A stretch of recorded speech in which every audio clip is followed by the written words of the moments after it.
Hi, my name's Jenny, and I want to share with you today um, some kind of explanational understanding about pain. And for those of you who got ongoing back, hip, knee, joint, shoulder problems, it doesn't matter particularly whereabouts in your body, but you may be somebody who's had it for quite a long time. It might come and go. It might be staying more than you want to. You might have tried lots of different treatments and advice. You might have tried the painkillers, avoiding the activity, doing the activity and just getting on with it anyway. Massage, manual therapy, exercises, physio, painkillers. And you might be the person that's kind of thinking, well, it's just here. I'm just going to have to live with it. Or you might be actually continuing to have ongoing treatment and just think it's one of those things. Or you might be somebody who's kind of living with it, but wondering, is this it? Like me in your 50s or 60s and saying, is it an age thing? And I'm just going to put up with it. I'm just going to have to accept that I can't do as much as I did do, or maybe you're being a bit more careful, or maybe you're worrying it might get worse. Well, I'm here to tell you that you absolutely can improve your pain. You can recover from pain. You can get out and live your life and do all the things you really want to do, because essentially that's what it's about, isn't it? I've deliberately put this image on the back because it's really inspiring. It's the reason that I still get up and learn about pain and do all this, do everything I can to help people understand it in any way possible that I can. And I was inspired to do this video today because actually it's really important that as many people as possible that I can reach are given the opportunity to understand pain and understand their bodies better than they do currently, and to kind of give you control back. And, you know, it is important that you can do the things that you want to do, whether it be, for some people come to me and say to me, I just want to be able to get up in the morning and not be constantly dogged by pain. It might be that you're finding even normal everyday household chores are a bit of a challenge. But it might be actually you just want to be more active. You want to be able to go and walk in the hills, in the peaks, in the lakes. Like I love walking, I love cycling, and it's awful to think that you might be watching this and you're stop doing stuff. You might even find that you just can't even go out for a walk without needing a rest, or it feeling sore, or you're limping along and you feel self-conscious about it. It could just be that you'd love to be able to get down on the floor with your grandchildren, go to the gym, go out for a run. Whatever it, whatever you want to do, good night's sleep. It's really important that you know that this is possible and how it's possible. So that's what I'm going to share with you today. Just before I go on to tell you a little bit more, is I want you to know that I too have experienced that. I have very lived experience of 10 years of back pain and leg pain that stopped me from working, that I ended up having an MRI scan and they told me I got a disc prolapse. I've had really poor physio and GP input, I'm sorry to say. I was totally written off. And in fact, at the time that I had it, and it's quite a long time ago now, I'd not long been in my physio job, and I was told by a couple of my colleagues that I wouldn't be able to carry on my career. And I'd given up everything. I came to physio at 29, and I'd sacrificed a lot to get there. And I was absolutely devastated. I know how hard it is to wake up every day and think you never, ever go away. But mine has, and it stayed away. And I want to share with you how that could possibly happen when you've maybe been told totally different. So I'm going to share with you my screen. Okay. I'm going to just whip this. It's on the wrong one. This is it. Okay. So first of all, let's think about how pain happens. This is a kind of model of the old way we used to think about pain. It's taken largely from the work that I've done and training I've done with David Butler and Laura Mosley and colleagues from the NOI group, so the Explain Pain And what we used to think, and still what some medical professionals, physios, doctors, other health professionals feel and understand, is that actually you get pain from the tissue.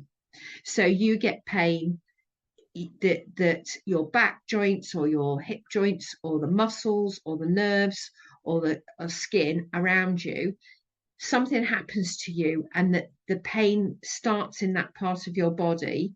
The pain message is sent via your spinal cord to your brain, and that's how you understand that you're having pain. So therefore, lots of treatment is very focused on the actual tissue itself, and massaging or mobilizing or giving stretches or maybe a bit of strength, painkillers that are targeting that tissue, maybe anti-inflammatories, because there's always an assumption for a lot of people that when pain suddenly starts that you must have done something to the tissue, but that's not true.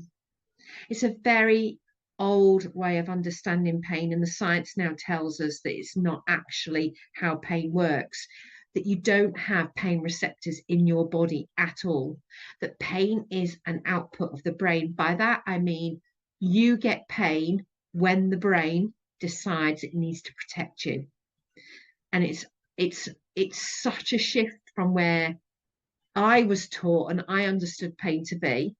But this new way of understanding pain is really good, because what it helps us understand is that actually there's loads of ways for us to treat it, and it starts to make sense of why you may not have recovered when you've done all the things that you were told to do, when you've been advised to have treatment, when you've been advised to do stretches, and you do it, as best you can, and it doesn't solve the problem.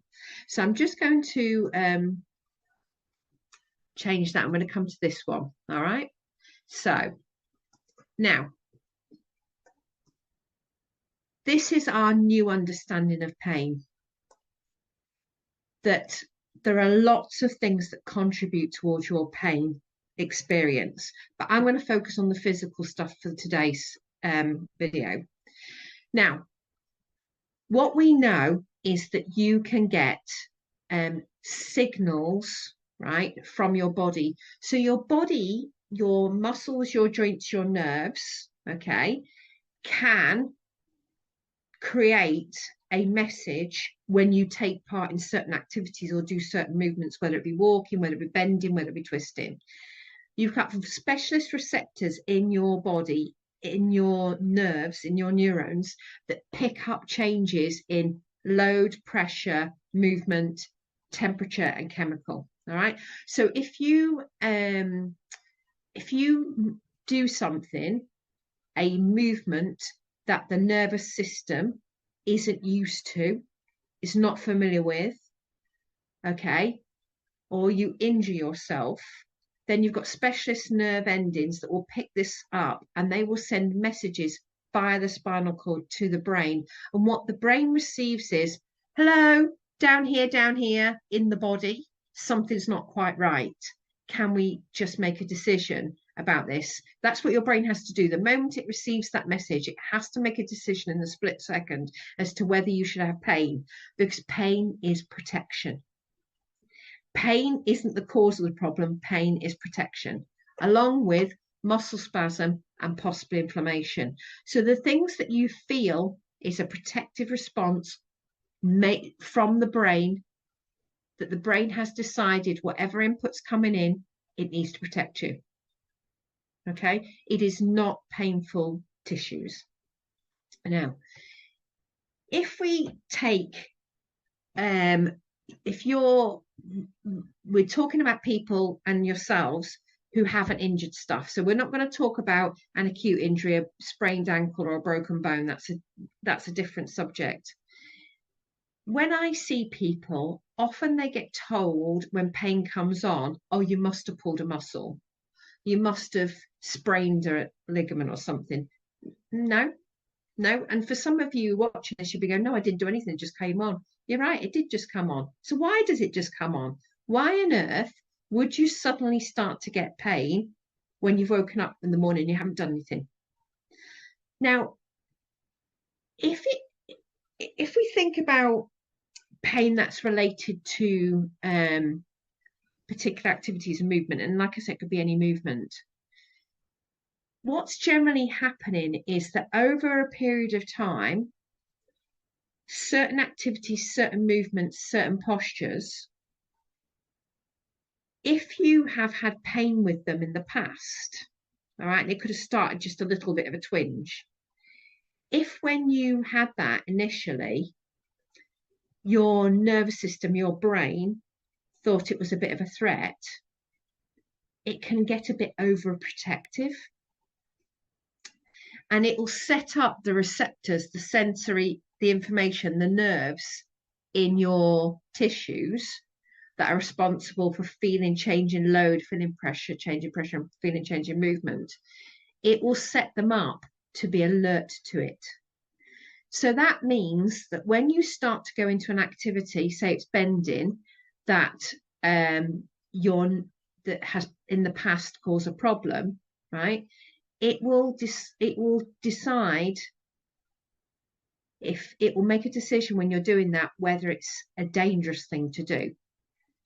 And you can imagine that if you have more episodes of pain with bending, the more times it happens, the more dangerous or threatening your brain will think that movement is, right? So it will start to limit how much bending you do. Now, you may make a decision to be a bit more cautious about your bending because you've had a couple of episodes where it's been a bit painful and you might think, oh, I just better be careful. In that split second you've had that thought, right? Your nervous system's listening to that and going, yeah, better be careful. But it can also make its own decision and decide that that bending activity is a bit dangerous, even when you don't think it is. Now, we don't understand all the tiny sensitivities of the nervous system, but we do know that this happens, that whether it be something that you're aware of or something you're not aware of, your nervous system, your brain can decide that it's a bit dangerous and a bit threatening and create more pain. Over time, you do it less and it becomes more sensitive. And before you know it, you've got these tight muscles, maybe even episodes of muscle spasm, to normal everyday activities. And of course, the more it happens, the more cautious you're going to be. And it just goes round and round and round in circles. You go to the physio, and the physio tech feels your muscles and looks at your joint movement, goes, oh, you're really stiff. You're really tight. This is really sore. Oh, no wonder. And of course, your nervous system's going, yeah, this is not a good thing, and creates more of it. You may find that a little bit of mobilization to your back, massage to your muscles, and maybe even some gels or anti-inflammatories make it better for a little while. But you can understand why that would happen, wouldn't you? Because your brain has given you tight muscles or stiffness in your joints and inflammation. So, of course, you've had that and you have that treated and it will feel better temporarily. But we're not dealing with the underlying problem. We're not dealing with the fact that these nerves and your brain still think it still thinks it's not is dangerous. Your nervous system, your joints, your muscles are going, oh, we don't normally move this far. Send a message to the brain, send a message to the brain, send a message to the brain. The brain goes, oh, I need to protect you, I need to protect you, I need to protect you. You have a massage, but we're not dealing with the problem. So how on earth do we change that pattern of movement? How on earth do we change that cycle of danger, danger, danger here, brain going, I'll protect you, I'll protect you? By doing the movement. I know. So if it was a mobility type thing, if it was a bending thing, what I would do is encourage you to bend. And there's a few little tricks you can do that will help you move a bit better. But literally, I would take you to the point, well, I'd talk to you and tell you it's safe to bend, but I would take you to the point of discomfort. And when you can feel that muscle tightening, I'd tell you to hold it there and let it go. So that you're reinforcing actually a new belief and a new pattern of movement, is that actually going to that point of discomfort and letting go and doing it often will make your brain go, oh, maybe this little bit of area it's not too bad. Maybe I don't need to protect you. But what's really clever is these lovely receptors here, they die off within a week. So if you spend a week practicing moving into a range, just into that little bit of tension and letting go, you've now developed a new range of movement that your receptors think is normal, and it will allow you to go there. So do another week, go a little bit further, your receptors, the nervous system dies off, build some new ones, and you've got a new range available. So all the way you're desensitizing by increasing the range of movement and creating a new normal, reinforcing that message to the nervous system, I'm safe, because you're asking the muscles to let go. And before you know, you've got more movement and less pain and less muscle spasm. And honestly, that's how we can change so much and change your pain and your nervous system's response to anything.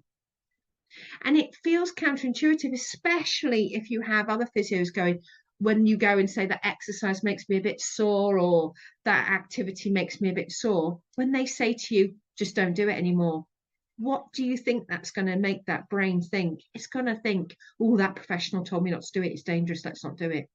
Even if you in front of it are going, but I'm happy to do it and I'm happy to try it.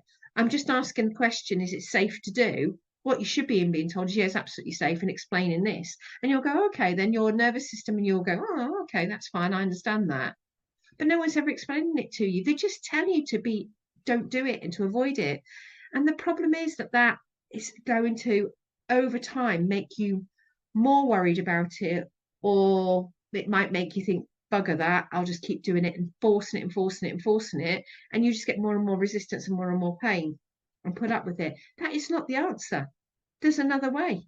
We just let it calm down. We just reinforce a new normal. And once you've done it, it stays as a new normal. And before you know it, you can bend. Now, there's other things to think about, and that's another video. But I want to tell you that if someone tells you something's dangerous or don't do it and don't avoid it, that's because that person doesn't really understand how pain works, and don't accept it.